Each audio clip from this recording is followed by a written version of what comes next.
Last video में मैंने cloud code को बेडरॉक के थ्रू रन करते वक्त पर डेवलपर बजट्स एनफोर्स करने की 3 डिफरेंट अप्रोचेस एक्सप्लेन की थी। इस वीडियो में हम अपना पहला इम्प्लीमेंटेशन देखेंगे, which is light LLM gateway running locally in Docker. AWS builder centre ने एग्जैक्टली इसी पैटर्न के लिए एक रेफरेंस आर्किटेक्चर पब्लिश किया है। मैं उसका लिंक डिस्क्रिप्शन में ऐड कर रही हूं। जो सेटअप हम आज बिल्ड कर रहे हैं वो इसी अप्रोच को फॉलो करता है। By the end of this video आपके पास क्लाउड कोड और बेडरॉक के बीच में एक प्रॉक्सी होगा। उसके साथ हम लोग 3 डेवलपर वर्चुअल कीज जनरेट करेंगे जिनके डिफरेंट बजट और रेट लिमिट कॉन्फ़िगरेशंस होंगे, और फिर हम लाइव डेमो देखेंगे कि जब एक डेवलपर मिड सेशन अपना बजट कैप हिट करता है तब एग्जैक्टली क्या होता है। इंटायर सेटअप लोकली रन करेगा। बेडरॉक API कॉल्स के अलावा किसी एडिशनल AWS इंफ्रास्ट्रक्चर की रिक्वायरमेंट नहीं है।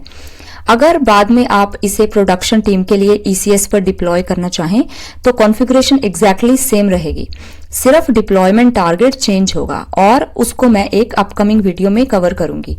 So let's get into it. चलिए थोड़ा सा आर्किटेक्चर समझते हैं। Without a gateway cloud code directly bedrock से बात करता है। हर डेवलपर की request same IAM credential use करके आपके अकाउंट में जाती है। इसका मतलब सारे कॉस्ट एक ही क्लाउड वॉच मैट्रिक्स में एग्रीगेट हो जाते हैं और पर डेवलपर विजिबिलिटी या एनफोर्समेंट पॉसिबल नहीं होती। लाइट LLM को बीच में इंट्रोड्यूस करने के बाद फ्लो चेंज हो जाता। अब क्लाउड कोड लोकल होस्ट या फिर ECS पर चल रहे लाइट LLM प्रॉक्सी से कम्युनिकेट करता है। प्रॉक्सी के पास हर डेवलपर के लिए एक वर्चुअल की होती है। हर की का अपना बजट है, अपनी टोकन्स पर मिनट लिमिट्स हैं और अपना रिक्वेस्ट्स पर मिनट का कैप होता है। जब भी कोई रिक्वेस्ट आती है, लाइट LLM पहले चेक करता है कि उसका की का रिमेनिंग बजट और रेट लिमिट स्टेट क्या है। अगर चेक फेल हो जाता है तो प्रॉक्सी इमीडिएटली एरर रिटर्न कर देती है और बेडरॉक को कोई API कॉल नहीं जाती। इस प्रॉक्सी को बजट स्टेट को रीस्टार्ट्स के बाद भी परसिस्ट करने के लिए पोस्टग्रेस डेटाबेस की जरूरत पड़ती है। उसको भी हम लोग आज डॉकर पर ही रन करेंगे। सिर्फ एक डॉकर फाइल होगी हमारी और हम डॉकर कंपोज अप कमांड से दोनों सर्विसेज को स्टार्ट करेंगे। अब बिल्ड करने से पहले लाइट LLM बजट एनफोर्समेंट के बारे में 3 इंपॉर्टेंट कॉन्सेप्ट समझिए। फर्स्ट, बजट एनफोर्समेंट प्रिमिटिव होता है, मतलब प्रॉक्सी रिक्वेस्ट को बेडरॉक तक पहुंचने से पहले ही रिजेक्ट कर देती है। आप स्पेंड होने के बाद क्लीन अप नहीं करते, बल्कि आप स्पेंड को पहले ही प्रिवेंट कर देते हैं। सेकंड, दैट रेट लिमिटिंग और बजट कैप्स 2 अलग कंट्रोल होते हैं। रेट लिमिट कॉस्ट को इग्नोर करके सिर्फ टाइम विंडो के अंदर रिक्वेस्ट लिमिट करती है, जो रनअवे एजेंट लूप्स को प्रिवेंट करने के लिए यूजफुल है। बजट कैप तब ब्लॉक करता है जब क्यूमुलेटिव स्पेंड एक थ्रेशहोल्ड तक पहुंच जाता है जो आपकी डेली या मंथली कॉस्ट गवर्नेंस के लिए यूजफुल है। सेम वर्चुअल की पर दोनों कंट्रोल सेट किए जा सकते हैं। थर्ड, कि light LLM automatically spend track करता है सारे सपोर्टेड मॉडल्स के लिए, इंक्लूडिंग बेडरॉक क्लाउड मॉडल्स। आपको कॉस्ट कैलकुलेशन का कोई लॉजिक लिखने की जरूरत नहीं पड़ती। प्रॉक्सी के पास built in model cost map होता है जो लाइट LLM गिटहब रिपोजिटरी से ऑटोमेटिकली शेड्यूल के अकॉर्डिंग अपडेट होता रहता है। अब आप आर्किटेक्चर समझ चुके हैं तो let's build it. Let's start by writing light LLM's config file. So I'm going to create light LLM config.yaml file और मैं ये कंटेंट यहाँ पे पेस्ट कर रही हूँ। मॉडल नेम वो सिर्फ क्लाउड कोड रिक्वेस्ट भेजने के वक्त यूज होता है। बेसिकली ये एक एलियस है जो आप खुद डिफाइन करते हैं। और फिर आता है लाइट LLM पैरम्स, जिसके अंदर हमारे कुछ पैरामीटर्स सेट किए हुए हैं। Dot model which is this one, ये actual bedrock model string specify होता है।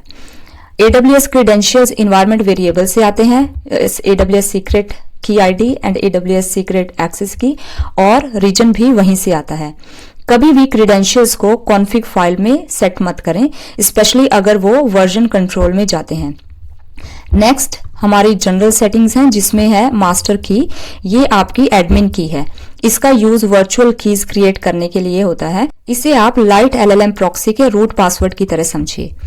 अब आता है डॉकर कंपोज फाइल, तो हम अपनी डॉकर कंपोज YAML क्रिएट करते हैं। ये इस फाइल का कंटेंट है। ये एक बहुत ही जनरल डॉकर कंपोज फाइल है। हम लोग प्रॉक्सी को 4000 पोर्ट पर रन करेंगे। One of the most important sections here is depends on with service healthy. अगर पोस्टग्रेस रेडी नहीं हुआ तो लाइट LLM स्टार्टअप पर ही क्रैश हो जाता है। हेल्थ चेक की वजह से डॉकर पहले वेट करता है जब तक पोस्टग्रेस कनेक्शंस एक्सेप्ट करना स्टार्ट नहीं करता और उसके बाद ही लाइट LLM प्रॉक्सी स्टार्ट होती है। उसके बाद हमारे कुछ इन्वायरमेंट वेरिएबल्स हैं जो कि AWS एक्सेस की, सीक्रेट्स की, रीजन, ये सारे आपके शेल इन्वायरमेंट से ऑटोमेटिकली पास होते हैं। So make sure you set these variables before starting this service. So now that we have defined our light LLM configuration and we have set up the Docker Compose file, we now start the proxy.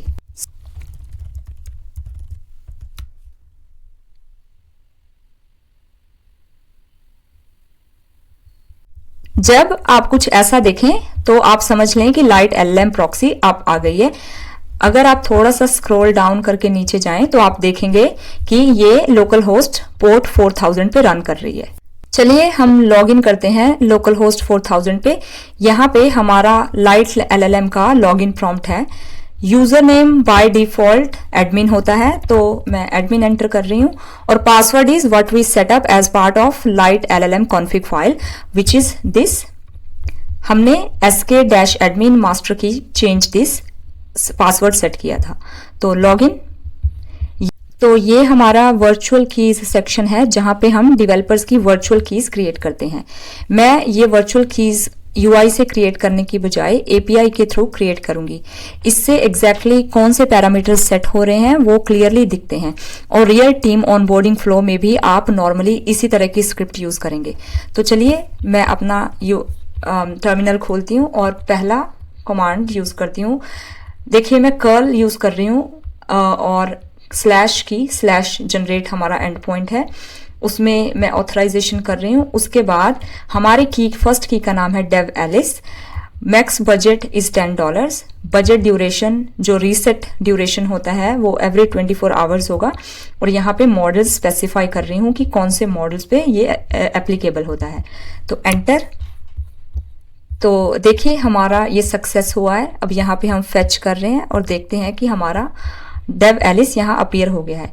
एक important बात कि आप हमेशा Dave की response में से copy करें और उसको कहीं सेव कर लें। ये की SK से स्टार्ट होती है और प्लेन टेक्स्ट में आपको सिर्फ इसी जगह पे एक बार दिखाई देती है।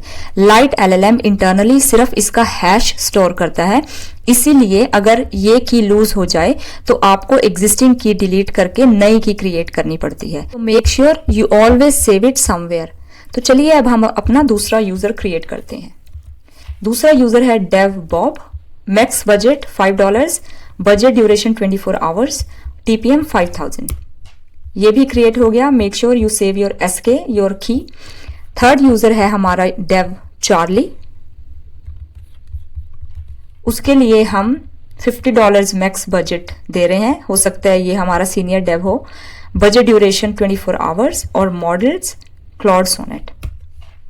तो ये भी क्रिएट हो गया है। आप इसकी SK सेव कर लें और कंसोल पे अगर आप फेच करेंगे तो देखिए हमारे पास तीनों कीज क्रिएट हो गई हैं और जो वो SK सीक्रेट कीज थी वो आपको अभी यहाँ पे दिखाई नहीं दे रही हैं।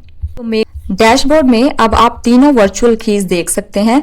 उनके एलियासेस क्या हैं, बजट कैप क्या है, करंट स्पेंड कितना है और बजट रीसेट शेड्यूल क्या है।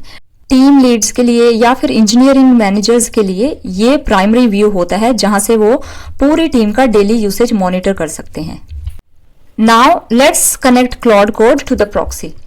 Cloud Code same Anthropic base URL and Anthropic API key environment variable use करता है, चाहे वो डायरेक्टली एंथ्रोपिक API से बात कर रहा हो या फिर किसी कंपैटिबल प्रॉक्सी से। Light LLM open AI compatible and point expose करता है, इसीलिए क्लाउड कोड में कोई मॉडिफिकेशन करने की जरूरत नहीं पड़ती। तो हम लोग एंथ्रोपिक बेस URL हमारी प्रॉक्सी की तरफ पॉइंट कर रहे हैं जो कि लोकल होस्ट 4000 पे रन हो रही है। एंथ्रोपिक API की ये चीज ध्यान देने वाली है, जब आप लाइट LLM प्रॉक्सी यूज कर रहे होते हो तो आप डेवलपर की वर्चुअल की यूज करते हैं। लाइट एलएलएम इस की को अपने डेटाबेस के अगेंस्ट वैलिडेट करता है और उसके बाद प्रॉक्सी में कॉन्फ़िगर्ड AWS क्रेडेंशियल्स यूज करता है ताकि वो एक्चुअल बेडरॉक एपीआई कॉल कर सके। इसका सबसे बड़ा एडवांटेज ये है कि डेवलपर्स को अपनी मशीन पर AWS क्रेडेंशियल्स रखने की जरूरत नहीं पड़ती है। अब क्लाउड कोड स्टार्ट करते हैं। तो पहले हम इसे सेट किया और अब हम क्लाउड स्टार्ट करते हैं। तो देखिए हम लोग ऑलरेडी Amazon बेडरॉक से कनेक्टेड हैं। हमने कहा क्लाउड कोड यूज बेडरॉक 1। तो अब हम इसको कुछ रैंडम चीज करने को बोलते हैं। Create a file named test1234 which returns hello world। तो हमने इसको ये टास्क दिया।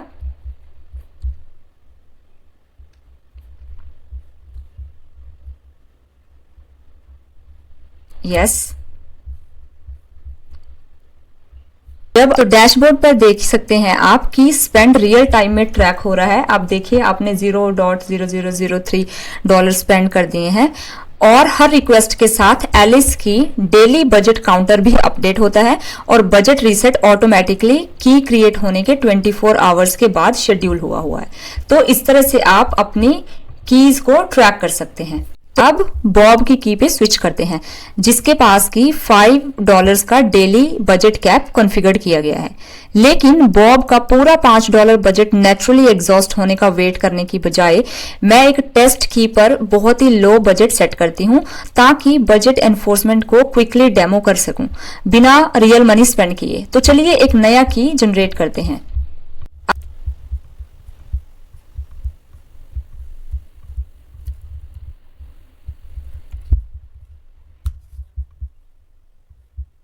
चलिए अब हम एंथ्रोपिक एपीआई की को बॉब की पे सेट करते हैं। तो ये है हमारे बॉब की और हम इसको set.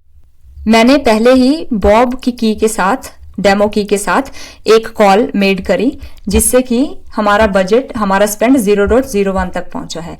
Let's make another call now.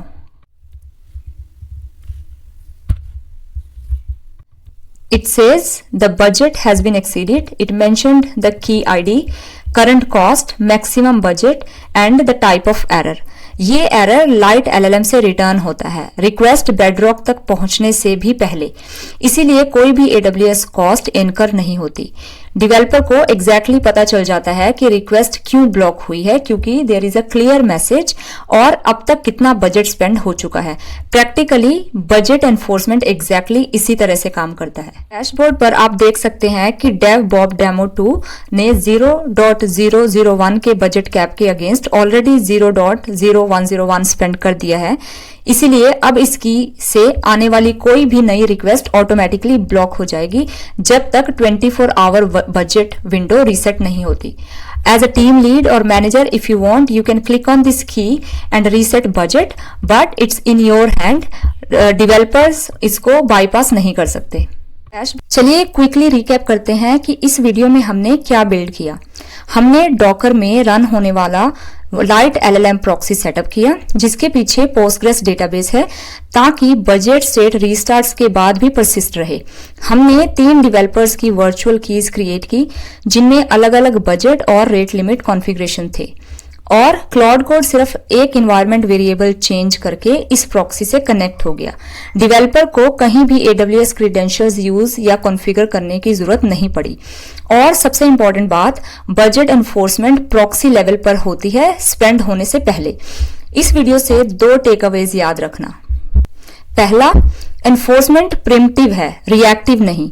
अगर किसी की का बजट एक्सीड हो जाता है तो रिक्वेस्ट बेडरॉक तक जाती ही नहीं, इसीलिए कोई AWS कॉस्ट इनकर नहीं होती। दूसरा कि रेट लिमिटिंग और बजट कैप्स 2 इंडिपेंडेंट कंट्रोल्स हैं। रेट लिमिट्स का use run away agent sessions या इनफाइनाइट लूप्स को कंट्रोल करने के लिए करिए और बजट कैप्स का यूज ओवरऑल कॉस्ट गवर्नेंस के लिए कीजिए। दोनों अलग अलग प्रॉब्लम्स सॉल्व करते हैं और प्रोडक्शन एनवायरनमेंट में अक्सर आप दोनों को साथ में यूज करना चाहेंगे। अभी के लिए इस सेटअप की कुछ लिमिटेशंस भी हैं। ये लार्ज स्केल डेवलपर ऑनबोर्डिंग की रोटेशन या फिर 20+ डेवलपर्स के लिए हाईली अवेलेबल डिप्लॉयमेंट हैंडल नहीं करता। उसके लिए लाइट एलएलएम को ECS पर डिप्लॉय करना होगा और अगर इस टॉपिक में इनफ इंटरेस्ट हुआ तो मैं उस पर एक डेडिकेटेड फॉलोअप वीडियो बनाऊंगी। सीरीज के नेक्स्ट वीडियो में हम नेटिव AWS अप्रोच देखेंगे। कोई थर्ड पार्टी प्रॉक्सी नहीं, सिर्फ bedrock model invocation logging, cloud watch alarms और एक लैम्डा फंक्शन जो थ्रेशहोल्ड हिट होते ही IAM एक्सेस ऑटोमेटिकली रिवोक कर देगा। तो सब्सक्राइब कीजिए। I will see you in the next video.